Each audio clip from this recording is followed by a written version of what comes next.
Adem. İlk insan sıradaki ölüm. Sen de kimsin be? Elis'tim. Tanıştığımıza memnun oldum. Bu büyük bir zevk. Senin o lanet hayatını bitirmek üzereyim.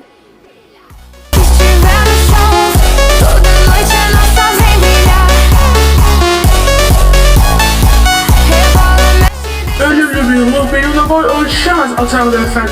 Bir ruh kendi kaderimi eline aldığımda neler başarabileceğini herkesten iyi sen biliyorsun. Disiplinsizsin, kontrolsüzsün ve en kötüsü de dikkatsizsin. Şiir gibi. Yüzündeki o yen sırıtışı sileceğim çünkü radyo artık öldü. Az önce ne oldu?